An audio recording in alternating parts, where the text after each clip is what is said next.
What if I told you today that in this video, I'm going to teach you how to build your ideal brand? And there's three categories you need to familiarize yourself with: brand identity, brand strategy, and brand marketing. Brand identity is how you want to put basic concepts into practice. And what I mean by this is your brand message, your font, your color, and so much more. All these different components tie into one, so your audience can recognize your brand in different platforms and in different contexts. Then your brand strategy is what you want your brand to look like to other people. You want to be consistent throughout all your platforms, whether that's the tone that you use or all the colors that you use for your brand. And I'll go into this in more detail later on in the video, so stay tuned for that. It's all about who you want to target, the demographic that you're aiming to reach. So being consistent with all these little things makes a huge difference to who you're trying to portray your message to. Then your brand marketing is how you use your brand strategy and identity to generate the best outcomes for your business. This all focuses on the social media platform you want to target and how to allocate your advertising budgets and so on. Now the main question, how do you build a brand?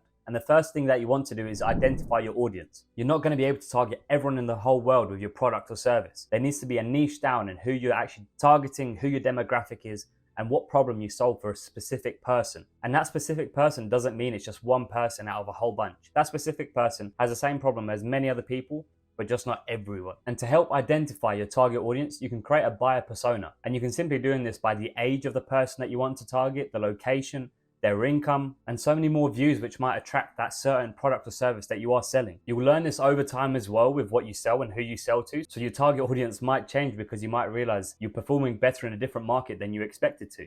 And that's completely fine. If you find that winning formula, use it. Don't stop and think that I need to stick to this target audience because that's what I think it should be right. If you've got the data to prove that a different target audience is performing better, go with that one. So the second thing that I'm going to present to you out of these 8 steps is to research your competitors. When starting out, see what is working. Your competitors are clearly doing a great job if they're still in the market with your product or service. So see what they're doing. See the type of colors and fonts they're using. See the type of language they're using. Because if they're targeting the same people, they're clearly doing something right. They've done their own market research before you've even entered the market. So use what they already have. You can examine their websites, their pricing, and like I said, their voice. See what kind of language they're using. If it's for an older audience, you're going to want to use more formal language, and so on. You can even create a quick spreadsheet to look over your competitors. The first column can be their name. Their second column can be their message and visuals, so what they're using on their social media platforms and websites. What makes them stand out? Why are people actually buying from them? Then the third column is the quality of the product or service. Is it a high-end quality product, or is it a low quality for a low price, but they're just trying to get more sales? Then the fourth is their reviews and mentions. So you can really go off what people are saying about their company. Take all the good things, take the bad things as well. See how you can actually outperform your competitors by seeing what they're doing bad, so you do well. And their fifth is their marketing adverts. So you can look on Facebook ad library if they're advertising. You can try and see if they're doing any SEO and so on. So there's so many different platforms which they can actually advertise their product and service. So you can look at all of these, take out all the best bits and use it for yourself. So the third thing is to define your brand's purpose and position. Think about where your brand fits in the industry. And you can do this by answering 3 quick questions to help really understand what your company is all about and your company's mission statement, as we can say. So number 1, why does your company exist? Number 2, what problem can your product or service solve? And number 3, why should people buy from you instead of the competitors? And you don't have to share this mission statement to everyone. This is something that keeps you on track, keeps your goals in place.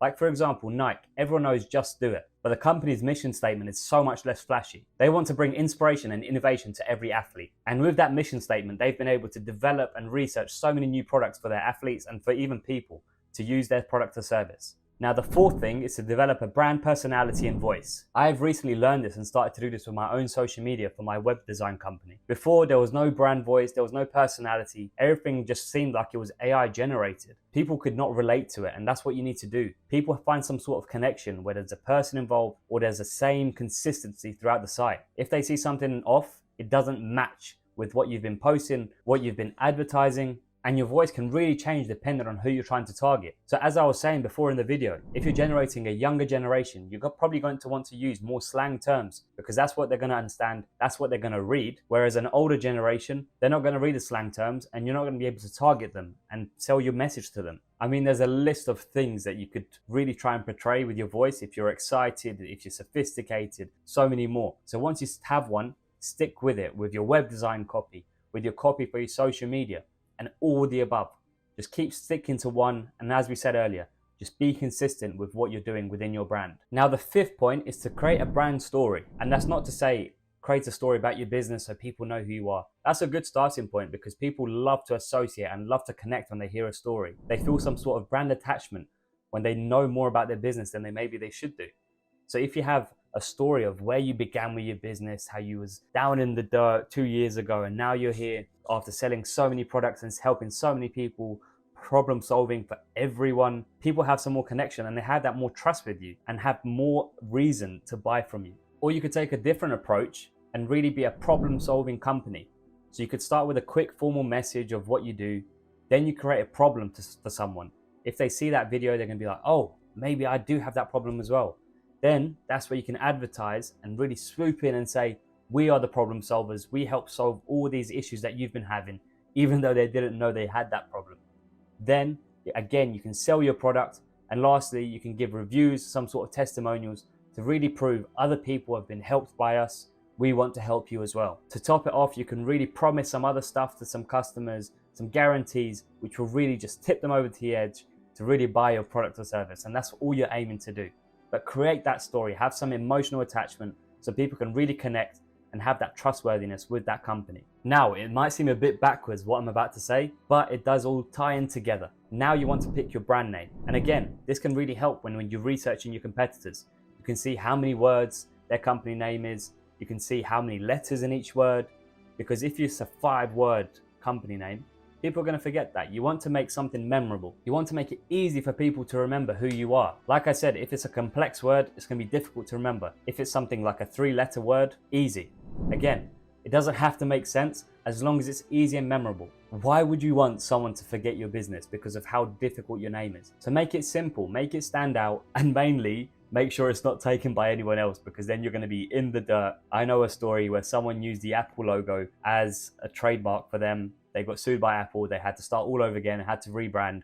So make sure you do your research. You know what you're typing. You know what your company name will be, and make sure you don't get into any trouble. Now, leading on from creating your brand name, you want to create your logo. And there's many different aspects you can take from it. First, you want to decide on the color. And I've made a previous video on how to create a perfect logo design because of all the psychology involved with colors. For example, purple is a royal color, so you might not want to associate yourself with that because it's not who you want to portray yourself as. Whereas orange is a hardworking, structured, organized, so it might really suit your company. So there's so many psychological effects which could really impact the way people see your logo and see your brand. Then you have your font as well. If you're a classy brand, you might want to use handwritten font, for example. But if you're not, it doesn't make sense to. So really align everything into one. And do your research as well, because it's a big thing. It sticks. My web design company had a shit logo when we first started. We thought it would be okay because our logo doesn't really matter. But as we started dealing with more people, we realized our logo looks like an accountant firm's logo. And that's not who we are. We are a web design business. We're a modern company. So we decided to redesign. We stuck to our brand styling guide now. And all we've got is the same colors throughout, the same font throughout. It's nice and simple because that's what we want to portray. It's 3 letters with a background. That's all it is. And we want to keep that consistent throughout instead of just mix and matching colors that we might think look nice and changing the font because, oh, this new font looks so much better than the previous one. No, we've stuck to this font. We're going to always go with it unless we have a rebrand. But since we've had a rebrand recently, I don't think we'll need a new one soon. And then finishing up with your logo, you could have icons and mascots as well. But again, it depends what you want to portray. Relating back to our agency, we have 3 letters, as I said. And with a web design company, it might be very hard to associate a specific logo or a specific mascot icon that would suit our logo and suit what our company portrays. So we decided not to have any sort of imagery with the logo whatsoever. But you might be a roofing company or a scaffolding company, and an icon or mascot would be great with this because you can really demonstrate who you are in that logo. People read that logo. Yes, it might have roofing in the name, but from the image, people will straight away see, oh, they're a roofing company. That makes it so much easier for me to understand who they are instead of people having to think, oh, I wonder what they do. I wonder what they do. Because people are going to be too lazy to research who you are. They expect to know straight away. And now the last thing is to integrate all of your brand into your business. And what I mean by that is to use a style guide so everyone else can have the same consistency and flow as you. With the style guide, you can have all the different company colors that you want to use, all the different fonts, all the different sizes, and what associates with your company. It gives people a clear structure that might be just joining your business and finding out more about your company.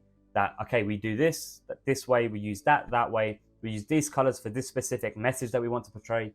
If we're advertising, we use this specific color to bring that attraction. If we're providing information, we're just using this specific color and font. So having this style guide keeps it consistent, keeps people under the same format, and again, it just matches your brand voice and people just really understand who you are as a company. So I hope I gave you 8 pointers to create your ideal brand for your business to make it boom. If I did help you, drop a like. I drop videos every week, so watch out for them, and I'll see you next time.